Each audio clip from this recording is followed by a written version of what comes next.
São Paulo no dia 26 de fevereiro de 35. Passei os primeiros anos da minha vida em São Paulo, até 1946. Foi uma infância e também uma puberdade naquela cidade que não tem nada a ver com a cidade de hoje, né? Eu morava no bairro do Ipiranga, via muito a Praça da Sé, estudei o primeiro curso primário ali mesmo no Ipiranga, depois fui para a Glória, um colégio chamado Colégio Paulistano, e meu pai, que trabalhava numa empresa de laminação de aço, foi convidado para vir para o Rio trabalhar como diretor dessa empresa. Então a família toda veio, né? O papai já estava aqui, nós viemos de avião, minha mãe e os 4 filhos. A primeira impressão do Rio de Janeiro foi maravilhosa, porque nós fomos morar na Rua Benjamin Batista, ali no Jardim Botânico, e para chegar lá a gente desce pelo Maitá, que era uma rua ainda, não aquela avenida que é hoje, com prédios, mas dava para ver o Morro dos Irmãos e a Pedra da Gávea. Eu fiquei maravilhado. E São Paulo não tinha nada disso, embora a saudade de São Paulo fosse muito grande ainda. E então eu fui estudar no ginásio, o Instituto Educacional Brasil-América, onde havia muito interesse em nos preparar para um curso clássico, científico, mas sempre tendo como base a língua e a literatura brasileira. Então tive excelentes professores de português, de literatura e também de história, que hoje são as minhas áreas preferidas. Depois do colégio, fui bolsista numa escola, a Escola Brasileira de Administração Pública, agora é EBAP, é também empresarial. E eu estava no 3º ano, quando houve, em 1956, uma invasão da Hungria pela União Soviética, aquela primavera húngara do Bicek, né? E então eu pertencia a um grupo de estudantes católicos. Nós fizemos então uma passeata em defesa da Hungria livre e ao mesmo tempo também da desocupação das tropas inglesas e francesas que estavam no canal de Suez contra o Nasser naquela época. Nessa manifestação, depois nós fomos procurar os jornais. Quando cheguei no Correio da Manhã, ali na Rua Gomes Freire, aquela redação maravilhosa, que eu de repente vi assim, Otto Maria Carpo, Franklin de Oliveira, né? Falei, mas isso aqui é muito melhor que a minha escola. E eu tinha um amigo, que era o Jorge Leão Teixeira, falei para ele, como é que se faz para entrar nesse jornal? Ele disse, não, você fala ali com o Zé Guimarães, o Guima, que fazia o 2º caderno e fazia uma sessão chamada JJJ, que era uma sessão muito interessante, e eu fui para lá falar com o Guima. Eu tinha feito antes um estágio na Tribuna da Imprensa com Luiz Garcia. Bem, mas então lá no Correio da Manhã, eu disse, olha, eu gostaria muito de trabalhar aqui, como é que eu faço? E aí o Guima me disse, olha, estou muito ocupado, vem amanhã que a gente conversa. Eu no dia seguinte estava lá, né? Entrei, cadê o seu Guima? O Guima não estava. Aí me informaram, ele desceu para tomar um drink ali no Hotel Marialva, onde os jornalistas do Correio da Manhã aproveitavam de vez em quando para tomar um esquinho, ou até uma cachaçinha. Quando eu cheguei lá, ele estava no grupo com o Jorge, com o Zé Álvaro, com acho que Marcito. E eu disse assim, seu Guima, eu vim aqui porque o senhor me pediu que viesse hoje para conversar sobre trabalho. Que trabalho, diz ele, que trabalho? Ele já estava um pouco arrogado. Aí o Jorge, que era, não diria meu amigo, depois se tornou meu amigo, mas meu conhecido, ele disse, Guima, esse é o Cícero Sandrone, que veio ontem falar com você, estava aqui naquela manifestação contra a Hungria. Ah, o húngaro, disse ele. Então, vem amanhã para trabalhar direto. E isso me deu o apelido de húngaro no Correio da Manhã, no começo. Mas, na verdade, já havia um húngaro de verdade lá, que era o Janusz Lengel. Então, o apelido ficou só nos primeiros meses e depois passou. Bem, minha primeira experiência no Correio da Manhã, que foi educadora. Eu via que o Diário Carioca estava mudando, o Jornal do Brasil também tinha feito uma reforma dos seus textos, da sua paginação. Quer dizer, começava aquela reforma do JB, que realmente foi uma reforma fundamental. Começou com o suplemento dominical do Jornal do Brasil, com Ferreira Goulart, Reinaldo Jardim, Mário Faustino e tantos outros que revolucionaram o suplemento literário. O nosso suplemento literário do Correio da Manhã era dirigido pelo Zé Condé.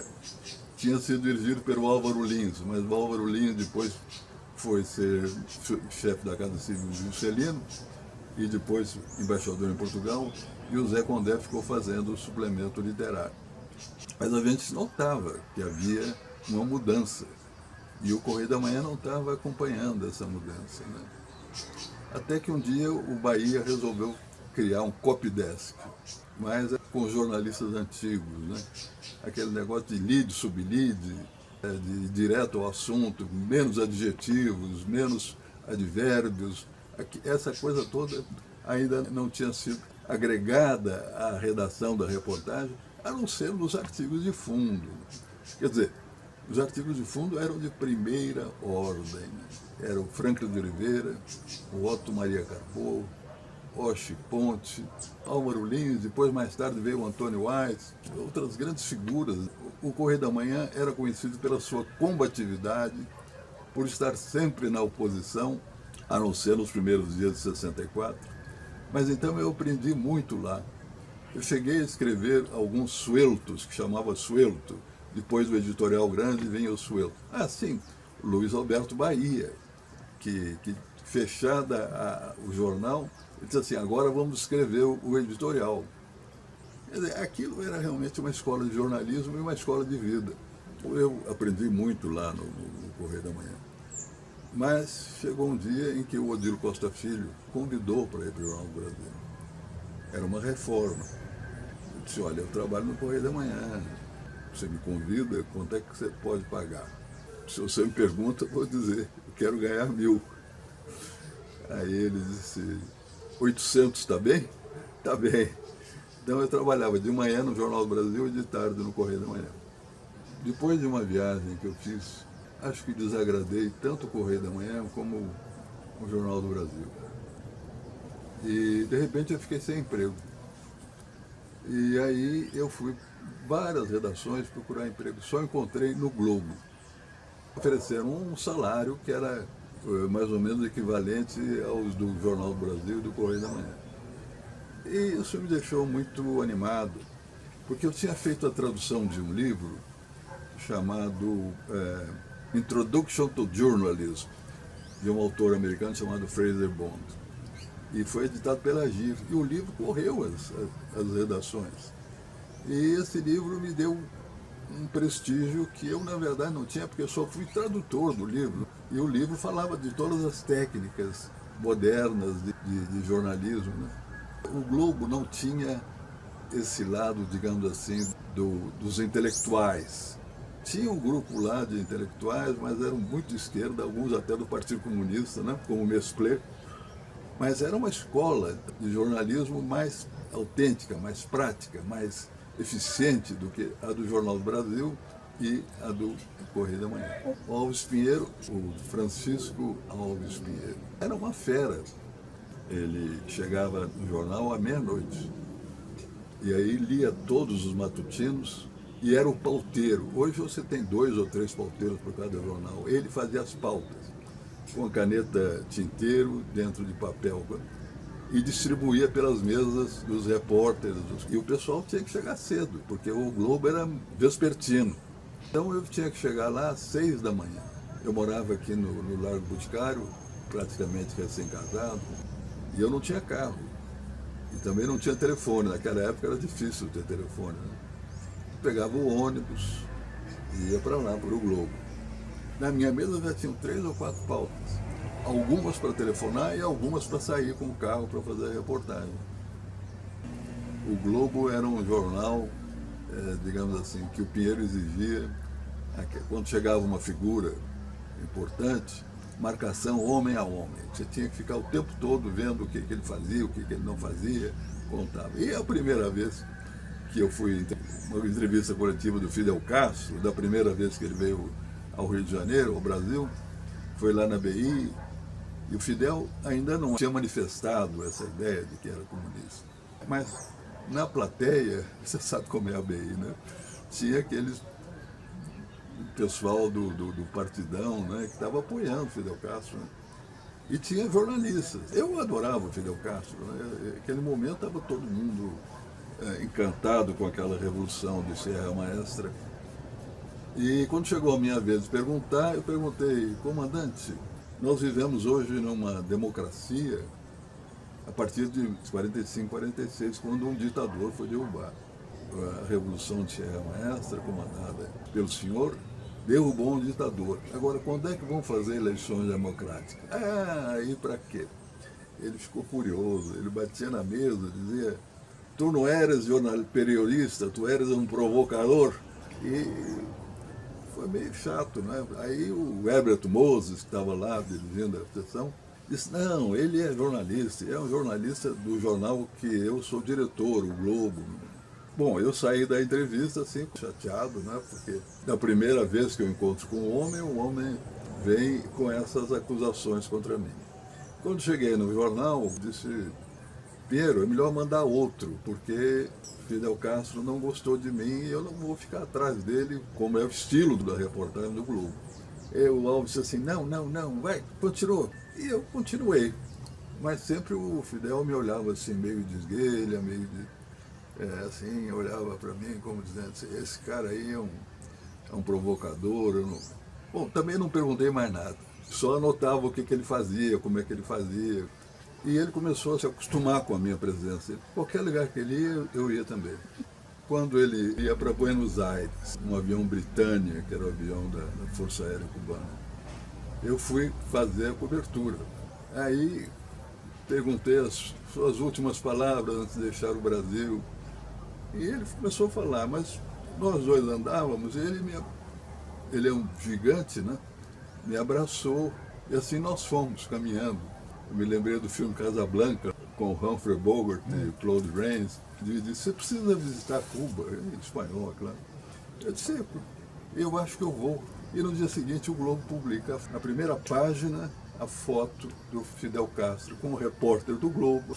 Aí a viagem que estava mais ou menos prevista era a campanha do Jânio Quadros. E ele, inspirado pelo Paulo de Tarso dos Santos e pelo Zé Aparecido, resolveu fazer durante a campanha uma visita a Cuba, para dizer que ele estava, de alguma maneira, apoiando o Fidel Castro. E aí foram vários jornalistas, né? Eu seria o normal que fosse, mas o Pinheiro me disse: olha, não vai, o doutor Roberto está um pouco preocupado, ele acha que você é muito amigo do Fidel Castro. Quer dizer, que eu passei de provocador a amigo, e não fui, quer dizer, foi uma visita divertidíssima. Até roubaram uma pistola do Fidel Castro na recepção da Embaixada Brasileira, uma pistola que tinha sido dada a ele pelo Mikoyan, que era o ministro do exterior da União Soviética. Desapareceu, procuraram por todos os lugares, e é claro que um dos jornalistas brasileiros roubou. Eu não sei quem foi, mas tem aqui algumas suspeitas. Mas no Globo a gente tinha o prazer de dar o furo, que hoje perdeu a graça, né? Você levar a notícia em primeira mão, né? O Alves Pinheiro, sempre que a gente chegava na redação, dizia: alguma notícia sensacional, tinha que ser sensacional a notícia. Quando eu passei para a parte política, telefonar para os políticos de manhã. 6 horas, 6h30, 7 horas dava telefonando. Santiago Dantas atendia, mas dizia: pelo amor de Deus, não me acorde, eu fico até a noite estudando processos, coitado. Doutor Santiago, eu preciso saber como é que o senhor vai reagir no PTB, que estão acusando o senhor de entreguista. Essa é uma pergunta, digamos assim, um exemplo de pergunta, que eu nunca fiz essa pergunta, mas perguntava coisas aí. E depois disso eu não liguei mais para o Santiago, coitado. Depois ele morreu, né? Morreu jovem ainda, quer dizer, 50 e poucos anos. E ele tinha um câncer no cérebro. Mas uma vez, na campanha do Jânio, estava um candidato a vice, Leandro Maciel, que era um senador por Alagoas, né? Ou Sergipe, acho que era Sergipe. O Jânio teve que engolir o Leandro Maciel, a composição da UDN. Mas ele detestava o Leandro Maciel e fez uma série de manobras. E o Leandro Maciel estava muito aborrecido com isso. Até que um dia teve uma reunião da UDN, à noite, na casa do Magalhães Pinto. E aí, sabendo disso, eu falei, doutor Magalhães, telefonei, acordei, o Magalhães acordava cedo. Doutor Magalhães, e agora, como é que vai ser? O Leandro renunciou ou não? Ele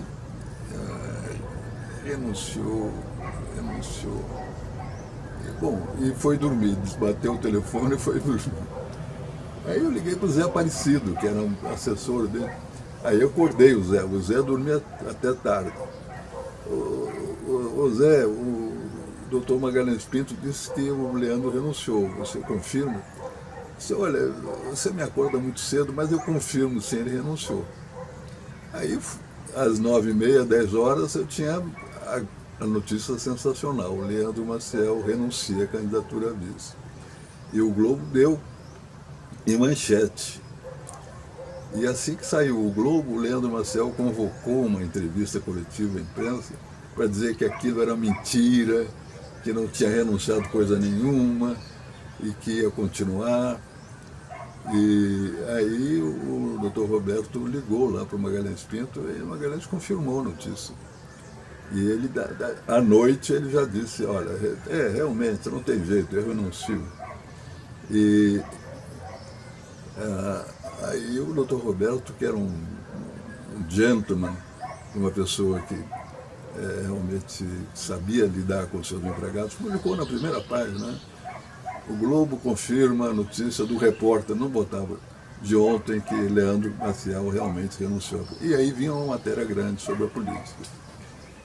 Tem coisas muito interessantes que eu fiz no Globo, uma cobertura internacional da visita do Khrushchev aos Estados Unidos.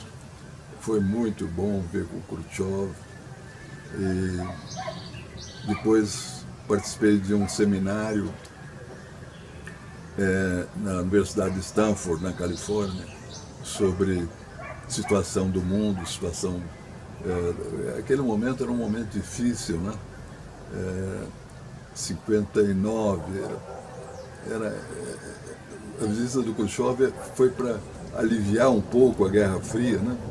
Eu fiz a cobertura toda do Khrushchev, acompanhei também corpo a corpo lá, embora as seguranças afastassem muito a gente, mas na Califórnia, nesse seminário, eu soube que lá no Stanford tem uma chamada Torre Hoover, quer dizer, é como aqui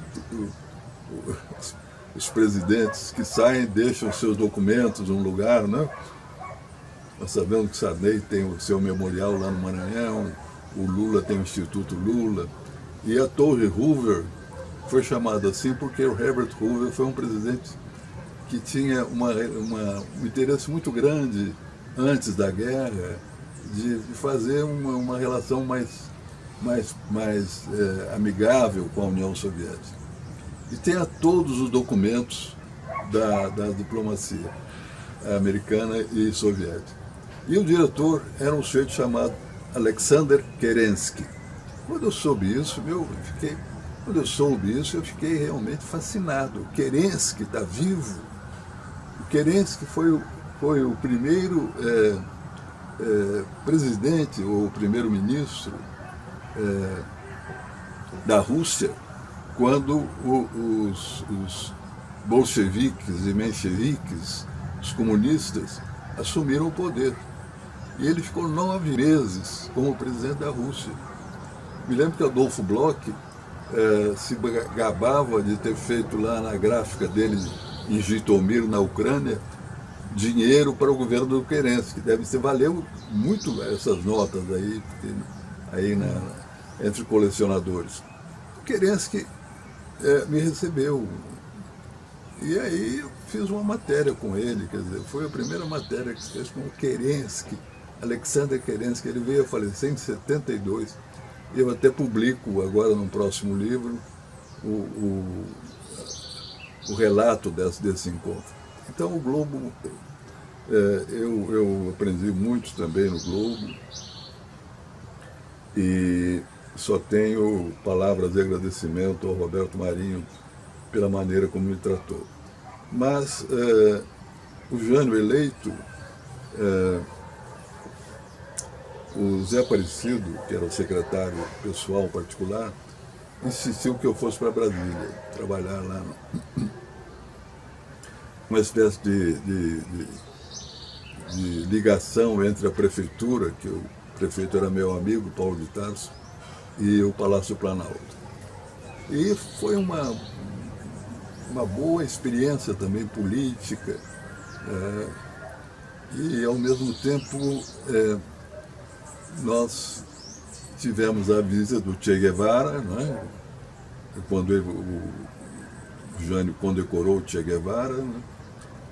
E que tem uma história interessante, porque a direita no Brasil ficou espantada e horrorizada com o Jânio condecorando o Che Guevara com a Ordem do Cruzeiro do Sul. E mais tarde, aí, o filho do então chanceler, o chanceler era o Afonso Arinos, me contou a verdade, quer dizer, o que havia por trás disso, que o pai dele contou e ele acompanhou também, o Afonso Arinos, meu colega na academia. Ele me disse o seguinte, que havia um pedido do Vaticano para que o governo brasileiro intercedesse pelos padres, pelos bispos de Cuba, para amenizar um pouco a perseguição aos católicos. E teria que ter um gesto de boa vontade da diplomacia brasileira em relação a Cuba, para que a diplomacia brasileira pudesse ajudar na ajuda, na proteção ao catolicismo em Cuba. E isso parece que funcionou, porque a religião em Cuba ficou muito entranhada, não foi o Fidel Castro, nem o Raul Castro, nem o Che Guevara que conseguiram. Agora a visita do Papa, teve o Papa Wojtyla, agora o Papa Francisco foram a Cuba. Então essa é a verdadeira história da condecoração eu publiquei depois essa história, do Che Guevara com a Ordem do Cruzeiro do Sul. Mas o Jânio, naquele tresloucado gesto, né? Se eu posso usar essa expressão que já é clichê na imprensa, né? Tresloucado gesto, o fulano se matou. Foi um tresloucado gesto, assim, realmente, de renunciar e esperando voltar como ditador, né? Isso eu acho que não há mais dúvida, depois das memórias do Castelo Branco e tudo. E aí, bom... Você ajudou o Cícero Jânio a redigir a carta de renúncia dele? Não, isso eu não ajudei, não. Foi o Quintanilha Ribeiro que estudou, que escreveu para ele. Quer dizer, a quatro mãos. O que eu ajudei em Brasília foi o seguinte: uma vez eu recebi a visita do Cândido Mendes, que estava muito preocupado. Ele tinha feito a campanha do lote. Estava muito preocupado com o governo do Jânio, que não estava dando muita importância ao Conselho de Promoção da Indústria do Brasil. Então ele trouxe um grosso livro mimeografado, com as informações todas. E eu então disse, olha, isso é com o Zé Aparecido, vamos lá no Zé Aparecido. O Palácio Planalto era aberto, todo mundo entrava, não tinha problema. Hoje tem uma segurança incrível, né? Cheguei lá no Palácio da Alvorada, bom, eu já tinha ingresso, né? Levei o Cândido para conversar com o Zé Aparecido. O Zé Aparecido tinha acabado de almoçar, estava meio sonolento também. E quando ele ouviu o Cândido, professor, por favor, me dê o seu documento. Abriu e botou numa gaveta. Professor, agora vamos conversar. O senhor seria capaz de redigir com quem o senhor quisesse ajudar um programa de governo para o Jânio Quadros, porque nós temos que mandar a mensagem do governo para o Congresso. Todo ano manda, né? E nós nos esquecemos desse detalhe. Então alguém tem que escrever. Aí o Cândido, eu disse assim, mas eu fui assessor do lote. Você não tem a menor importância. Nós queremos até os assessores do lote conosco, do nosso lado.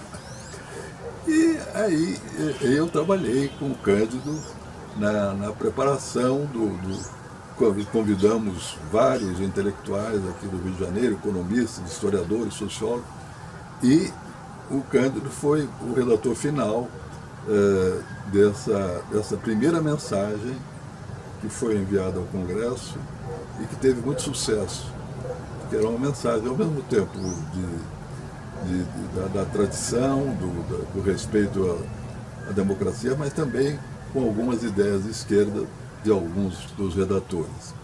Então, a minha colaboração foi nesse sentido. E depois lá com Paulo de Tarso também trabalhei um pouco na política, na prefeitura, que em Brasília começava a nascer. O Ferreira Goulart era o presidente da Fundação Cultural de Brasília. Também foi na conversa do Zé Aparecido. Eu fui na conversa, o Ferreira Goulart, o Cláudio Meli Souza, Barreto Borges, irmão do Luiz Carlos Barreto, e várias outras pessoas. E o Sarney, à época também, tinha sido convidado para ser embaixador do Brasil no Peru, mas não aceitou, não quis. Queria ficar fazendo política, o que fez muito bem.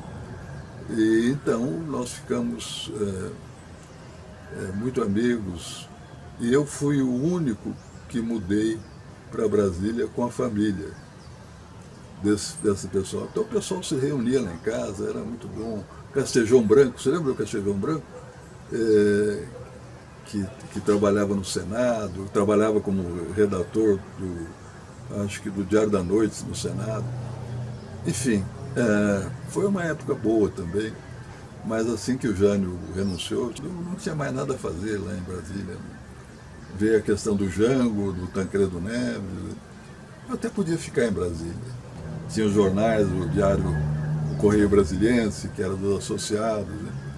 Mas eu quando fui pedir a mão da Laura, da minha esposa hoje, ao Ataíde, aos 3 anos de Ataíde, eu disse, eu sou jornalista, mas o senhor pode ficar descansado que eu jamais trabalharei nos Diários Associados. Eu não cumpri essa promessa, porque 10 anos depois que ele faleceu, o Tartarotti me chamou lá para o Jornal do Comércio, né? O falecido Jornal do Comércio. Aí voltei para cá, para o Rio de Janeiro. Aí me meti numa aventura com alguns amigos, inclusive o Odilo Costa Filho, o meu amigo que depois, nossa amizade, não que tenha brigado, mas Álvaro Pacheco, né? Um outro diplomata, Pedro Pena da Cunha, resolvemos comprar uma tipografia. Isso foi antes de 64. Não tínhamos dinheiro, mas nós queríamos fazer trabalho de uma revista. O Álvaro já tinha uma revista, Arquitetura. Então, nós compramos a tipografia, dando algum dinheiro, seriam 2.000 cruzeiros cada um hoje, R$2.000, e o resto era o passivo trabalhista da empresa. E o passivo da trabalhista era grande. Mas naquela época você podia dividir em 60 meses, em 80 meses, né? Até que veio 64. E em 64 o Roberto Campos, a primeira coisa que fez foi botar a correção monetária. Ele botou a correção monetária e falei, essa dívida vai ficar uma loucura, né? A inflação era forte, né? Então eu saí, e o Odilo também saiu, ficou só o Álvaro. O Álvaro era um sujeito muito capaz, empresário, ele se meteu, ficou sozinho, ele tocou o negócio dele. E então foi nessa época em que o Oswaldo Peralva, estava dirigindo o Correio da Manhã, então eu falei com ele, Peralva, eu estou saindo aqui do ramo gráfico. Como é que está aí o Correio da Manhã? Ele disse, vem para cá. E eu fui. Fui primeiro para o Copydesk, que era chefiado pelo Nilo Dante de Giovanni, e no Correio da Manhã tinha uma seção onde botava todas as notas que vinham de press release, não sei o quê, chamava-se Quatro Cantos. Aí o Nilo disse assim, vamos melhorar essa coluna. E o Nilton Rodrigues, que era o diretor de redação, o Peralva era o diretor-geral, disse assim, entrega para o Cícero, que ele tem boa experiência lá aqui no Correio da Manhã.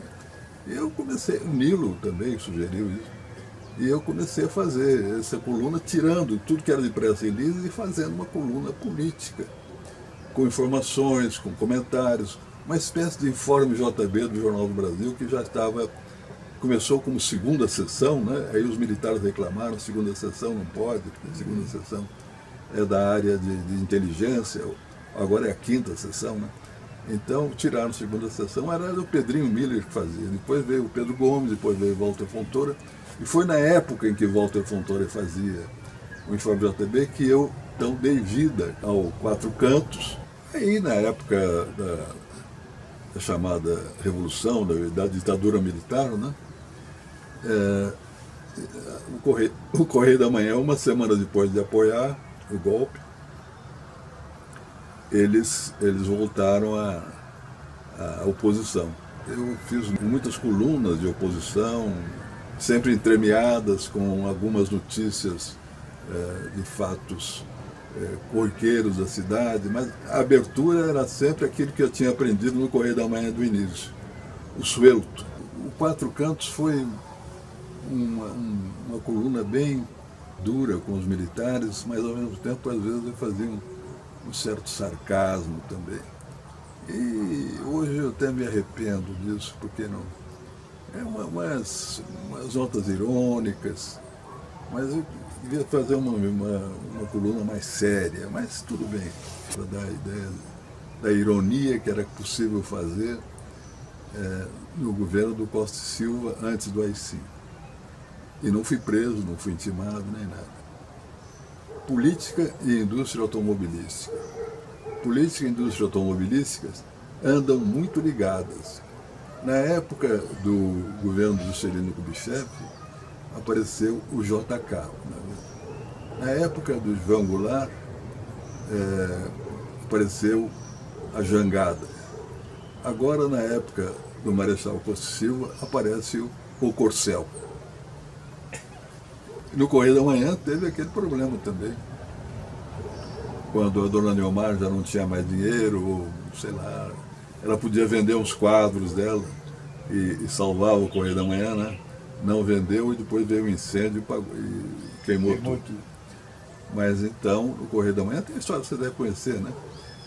Não saiu o 13º, aí no jornal, numa entrelinha, tinha Neomar, pague-nos o 13º.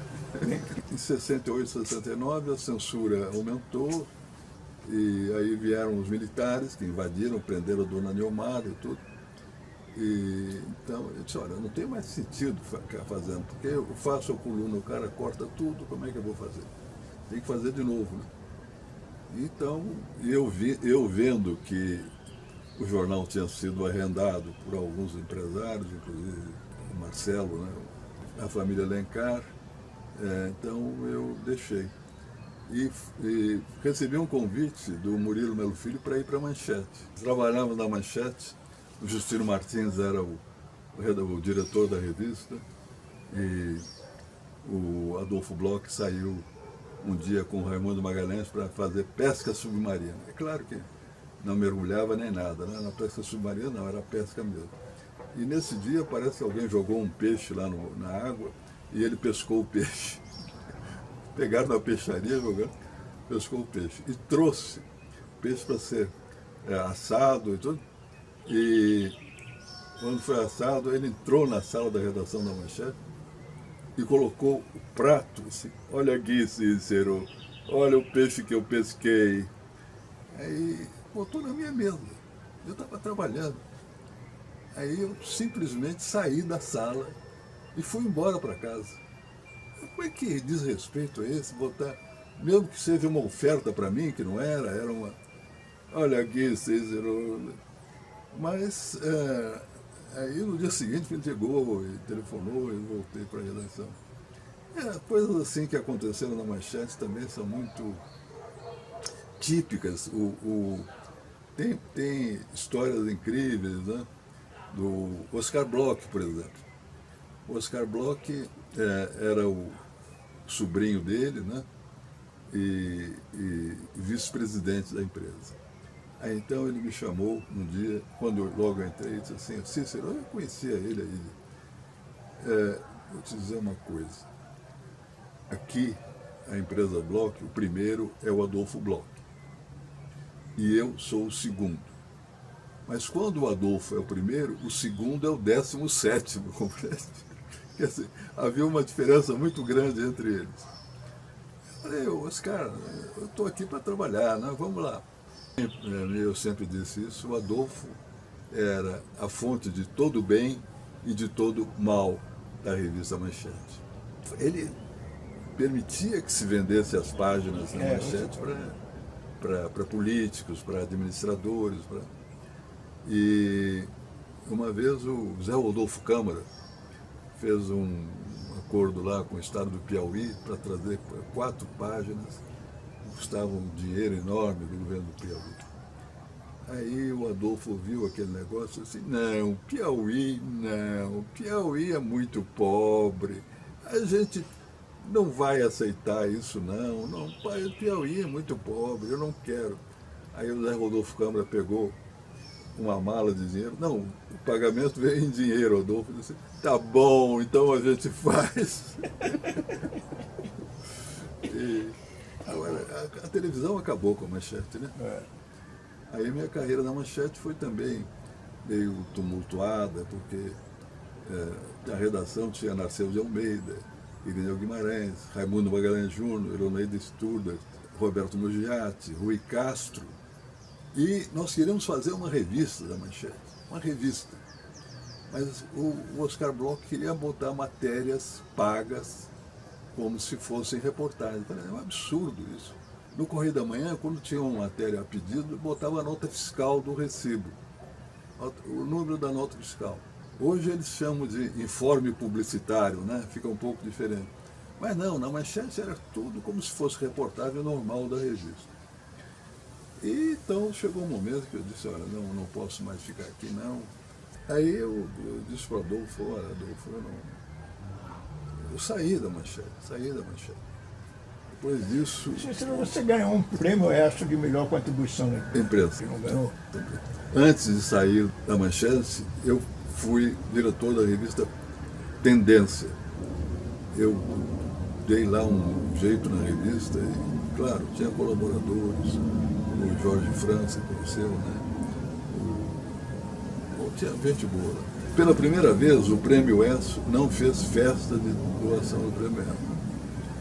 O prêmio era dado ao diretor da revista, ao diretor do jornal, ou ao diretor, ou quem estivesse fazendo alguma coisa. O pessoal do Prêmio ESSO percorria as redações e foram lá na redação da Manchete. Eu pensei que eu fosse receber, mas não, foi o Adolfo Bloch que recebeu.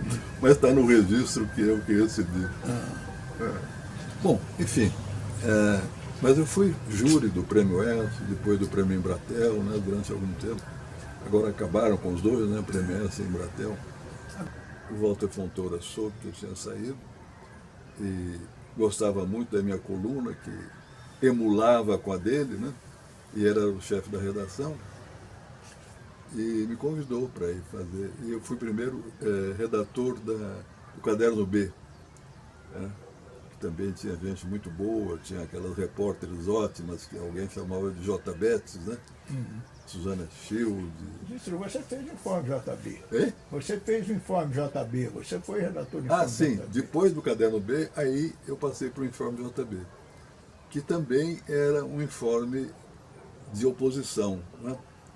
O Walter Fontoura disse: olha, você precisa fazer alguma coisa, botar uma notícia que surpreenda o Delfim Neto. E foi assim que nós fizemos algumas coisas. Depois o Félix Ataíde veio trabalhar comigo, a Danúzia Bárbara também num período, o Evaldo Pagi também num período. Mas a minha sala era envidraçada ao lado da do Zósimo. Então, às vezes, trocávamos notícias. Os Osmos me davam uma, eu dava outra para ele. Mas foi um período também muito bom. Até que o jornal entrou já com crise financeira, eles deixaram de pagar. E eu procurei dizer, olha, assim não dá. Quer dizer, havia um grupo, né, comissão de redação, que o pessoal do Jornal do Brasil, lá da diretoria, achava que era comissão de redação, mas não, era comissão da redação. Eles achavam que nós íamos querer tomar conta do jornal. E aí, quando eu soube que tinha uma lista de despedidos, peguei e falei, olha, bota o meu nome no primeiro lugar aí, por favor, põe meu nome aí. Né? E assim foi feito, né? Eu passei algum tempo vivendo do fundo de garantia, né? Até que o Máriozinho Rola, né, me convidou para trabalhar lá na área de cultura da Vale do Rio Doce. Nós fizemos então um jornalzinho de cultura, muito interessante. Era um house organ, mas para toda a Vale do Rio Doce, né? E depois eu fui trabalhar na Vale, fiz um pequeno estágio em publicidade, porque a empresa que fazia publicidade da Vale não entendia nada da Vale, e precisava de uma pessoa na empresa que entendesse da Vale. Eu fui lá, fiquei 2 anos, a Denison, com o Celso Japiaçu, com o Serginho Cavalcante, né? E aí melhoramos lá um pouco a situação. Mas a publicidade não era do meu estilo, né? Aí o Nilo Dance e o Tartarotti me convidaram para o Jornal do Comércio. E foi uma experiência muito boa lá no Jornal do Comércio. Foi exatamente na época em que foi informatizado o jornal. Que os paginadores tiveram que se adaptar ao computador. E lá eu fiquei um tempo, depois saí para fazer a história do Jornal do Comércio, e depois voltei, até que o Tartarotti morreu e o DINEP achou que tinham 2 diretores, o Calegari e eu, e um tinha que sair. Eu disse assim, mas e o Calegari disse, bom, claro, mas por que o Cícero? É que ele vai ser eleito para a academia e eu não posso despedir um redator, chefe que seja da academia, um acadêmico. Falei, tudo bem. Não mas você ficou com a tarefa de escrever a história do jornal. Eu recebi a tarefa do Tartarotti. E ele me pagou 4 prestações de R$2.000. Recebi no total 8.000. Quando o DINEP assumiu, ele disse, olha, não sei, o que você quer? Não tem dinheiro para pagar. Falei, então deixa que eu faço. E eu fiz com recursos que eu obtive na Caixa Econômica e na Petrobras. Foi um dinheiro limpo. E nós fizemos, quer dizer, eu tinha o apoio da academia também. Fizemos o livro sem qualquer apoio do Jornal do Comércio e passei para ele 500 exemplares do Jornal do Comércio. Eu aprendi, né, do Jornal do Comércio. Aos 70 anos eu aprendi o novo jornalismo, né? Eu adorava quando o Calegari me chamava para desenhar a página, né? Abrir aquele artes e lazer, né? Gostava de abrir fotos, desenhar com o paginador, vamos fazer isso, vamos fazer aquilo outro. Enfim, depois entrei para a academia, aí o jornalismo é esporádico, né? Às vezes eu escrevo uns artigos, publico no Globo. Agora, os fatos pitorescos que todo jornalista tem, na verdade, nas minhas reportagens, nos meus textos, eu estou selecionando aí uns trechos para publicar num livro, né, e agora eu estou me dedicando um pouco, quer dizer, as minhas 2 vertentes ou vocações desde o início foram a história e a literatura, né? O jornal foi uma experiência maravilhosa na minha vida. Eu gostaria de ter um jornal para escrever o que eu penso da vida, mas não tem, hoje não tem, né? Mas eu entrei para o jornalismo, eu fiz o primeiro ano da faculdade de jornalismo na PUC, mas também abandonei por causa do Correio da Manhã. Era que eu queria casar logo. Para casar, para mim, eu tinha que ter um emprego, né? E depois os empregos foram melhorando, os jornais foram... Porque o Ataíde, o Australiano Ataíde, a quem eu fui pedir a mão da Laura, ele não disse isso, mas ele tinha uma visão do jornalismo do tempo dele. em que jornalistas, com raras exceções, inclusive eles, se dividiam entre pessoas que usavam o jornalismo para pegar um bico e pegar empregos, ou então de pessoas que faziam chantagem, né? Isso aí realmente... Então, para ele, era uma profissão ruim, né? Então, quando eu me apresentei como jornalista, naquela época eu tinha sido nomeado chefe de reportagem do Correio da Manhã. Ele consentiu, mas assim, um pouco com o pé atrás, né? Mas a nossa geração foi uma geração de jornalistas que podiam ter outras coisas para fazer, mas tinham um bom salário, né? Um bom salário, quer dizer. Então, não precisava fazer coisas, nada